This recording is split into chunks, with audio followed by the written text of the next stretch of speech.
किसी जंगल में एक बहुत बड़ा तालाब था। तालाब के पास एक बागीचा था जिसमें अनेक प्रकार के पेड़ पौधे लगे थे। दूर दूर से लोग वहां आते और बागीचे की तारीफ करते। गुलाब के पेड़ पे लगा पत्ता हर रोज लोगों को आते जाते और फूलों की तारीफ करते देखता। उसे लगता कि हो सकता है एक दिन कोई उसकी भी तारीफ करे। पर जब काफी दिन बीत जाने के बाद भी किसी ने उसकी तारीफ नहीं की तो वो काफी हीन महसूस करने लगा। उसके अंदर तरह तरह के विचार आने लगे। सभी लोग गुलाब और अन्य फूलों की तारीफ करते नहीं थकते, पर मुझे कोई देखता तक नहीं। शायद मेरा जीवन किसी काम का नहीं, कहाँ ये खूबसूरत फूल और कहाँ मैं। और ऐसे विचार सोचकर वो पत्ता काफी उदास रहने लगा। दिन यूं ही बीत रहे थे कि एक दिन जंगल में बड़ी जोर जोर से हवा चलने लगी।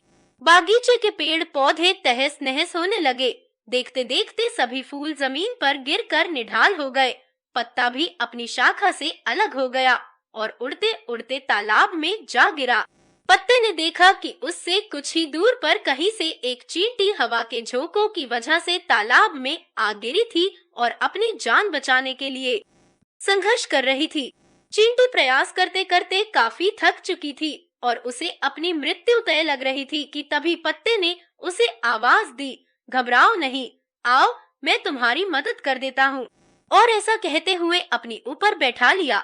आंधी रुकते रुकते पत्ता तालाब के एक छोर पर पहुँच गया।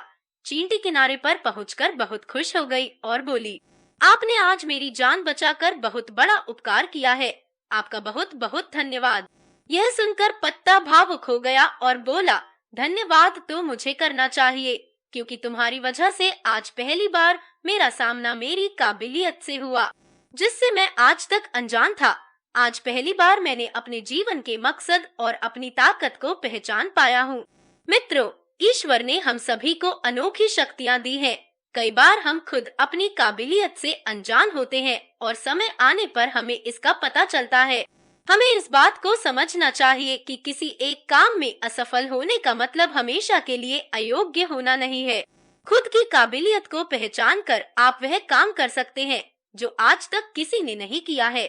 धन्यवाद। अगर आपको भी ऐसे ही ज्ञान की कहानियाँ पसंद है तो आज ही चैनल को सब्सक्राइब कर लीजिए, क्योंकि हम आपके लिए ऐसे ही खूबसूरत कहानियाँ लाते रहेंगे।